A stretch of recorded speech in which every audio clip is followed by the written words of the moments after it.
Welcome to our series on improving your overhead mobility. My name is Ryan DeWitt. I'm a physical therapist and owner of both DeWitt Physical Therapy and CrossFit Up here in Santa Cruz, California. For today's session, I want to both assess and address your overhead mobility restrictions using some simple tools like a band and a lacrosse ball. This is the same series that I use personally for my stubborn shoulders and that we use every day in the clinic for our athletes, both on the PT side and the gym side alike. The good news is it's super simple, it works very quickly, and it's what you can do both pre and post workout to gain your range and restore your range following a hard training session. So follow along and let's see if we can improve that overhead position together right now. So the first thing I want to do is see how much overhead range of motion I have. In order to do that, we're going to do the wall sit shoulder flexion test.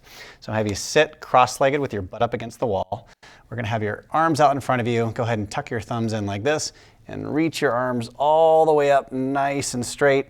Here in this position, I can't really arch too much, so it's a pretty true representation of how much overhead mobility I do have. And from here, I'm a couple inches off the wall, which means that I'm not quite getting to 180 degrees, which also means that if I were to do anything that's overhead, technically I'd be pressing forward a little bit, which means I'd have to be arching out of my back. Or if I was doing something like pull-ups, I'd be taking myself into end range or even beyond every single time, which we don't want. So starting here, if you can touch the wall, you're good. If you're not, let's perform these overhead mobility drills. So now that we've addressed our range of motion on the wall, it's time to address the tissue specifically. Some of the biggest limitations of shoulder mobility are the muscles around the shoulder blade or the muscles that connect the shoulder blade to the shoulder itself. So specifically, we're going to be targeting this posterior shoulder region, so posterior deltoid, infraspinatus, teres minor, teres major, and this upper trap, rhomboid, middle trap, and upper rib area here. So we'll take a lacrosse ball. I'm gonna get you down on the ground. I'm gonna have you put it just on the back side of your armpit here. And we're going to first roll over onto that ball. We're gonna have that elbow out about 90 degrees from us. And you're just gonna cradle that arm. And for starters, we're just gonna roll around here. We'll spend about 30 to 60 seconds on each side with this. But I'm gonna kind of show you a flow. So we just kind of go from one right into the next, and then you can switch sides.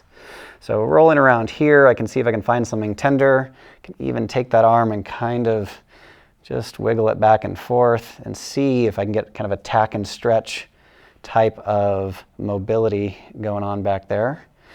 And again, see what I can find. So about 30 to 60 seconds there. From here, I'm gonna have it in that same spot. I'm gonna bring that arm out and turn that palm up.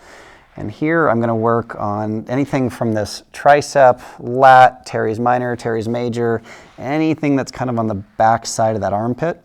All those muscles that attach from the upper arm to the shoulder blade itself, if those are too sticky, they can get in the way and restrict our ability to reach overhead fully. So same thing here, can I find a good spot or two? If I take my palm and turn it down, my whole upper arm rotates in, and if I then turn it up, I can just kind of smash that tissue back and forth there. Pretty easy to do. And same thing, let's go for about 60 seconds here. See what kind of spots you can find. The third one that we'll do is I'll get you lying on your back. We'll take that ball, we're gonna place it right here, kind of between your shoulder blade and your neck. That's up on those upper ribs. It's kind of that same spot as if somebody were to come up from behind you and place their hands on your shoulders and squeeze, you'd say, yes, keep pressing there. What I'm gonna do is I'm gonna take my opposite hand, I'm gonna make a fist and hold it behind my head.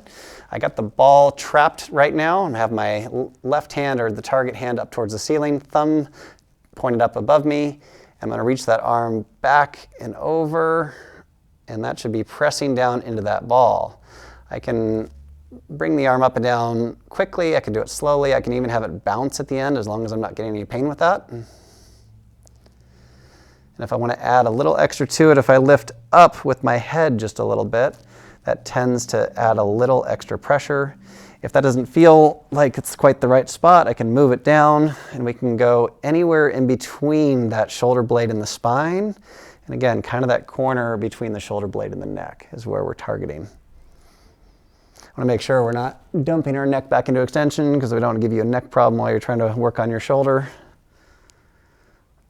And again, we'll go for about 60 seconds or so here. You may have noticed that on the wall that you may have had one side that was a little bit more restricted than the other.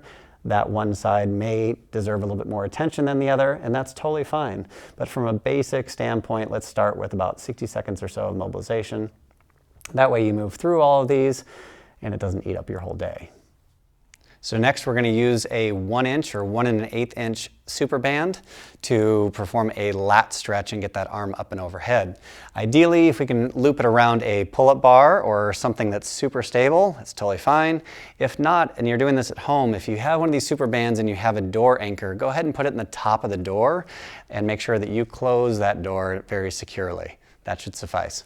For this lat stretch, we're going to take one hand, we're going to stick it through the band. I'm going to go ahead and grab that band. I'm going to take a step back until it starts to pull here. I'm going to take that same side leg, so my right arm, and I'm going to take my right leg and stick it back here. And I'm going to turn that thumb up. I'm going to reach up to that band anchor. And as I reach, I'm going to kind of dive my head through. I'm going to stick my torso that way towards the camera. So I get this big bending all the way down. I can feel the stretch all the way down here into my hips. From here, I'm going to keep reaching. And I'm going to take that shoulder blade and just kind of pull it down and then pull and just get that lat to contract for a second. And then I'm going to let it go again. And again, reach up towards that band anchor, pause for a few seconds, pull it down into my shoulder blade down in my pocket, hold, give me a little pull here and hold. And reach, and as I'm reaching, I can kind of dive through and try to get that nice overhead position. If I want, I can even grab here and hold on to that shoulder blade, and that focuses the stretch here a little bit more. I would like to see you even hang out here and twist a little bit back and forth. This is going to be at least a minute, maybe more like 90 seconds on each side. And again, I just want you to play with your positioning and make sure that we can get a nice big stretch through all of this. Make sure we're not getting any pinchiness up here, and hopefully that arm should feel like it can more easily get up overhead. So now that we've used a lacrosse ball and loosened up some of the tissues on the backside of the shoulder and shoulder blade and used that band to stretch out our lat and that lateral line, we should have some pretty good unrestricted overhead mobility. But we first need to make sure we're turning on all the muscles around the shoulder blade so that we can express that full range overhead and the muscles are firing properly. So to do that, we're going to utilize the reach, roll, and lift. So we're going to start sitting back on our heels with our ribs down on our thighs. And I come kind of down in this like little sphinx position here, except I'm going to reach that right arm out. So I'm going to reach, I'm going to roll it over so my thumb is up. And I'm going to try to lift my arm off the ground. I'm keeping my elbow straight, so that motion is actually coming from a little bit from the glenohumeral joint, so my shoulder joint, but a lot of it's coming from my shoulder blade.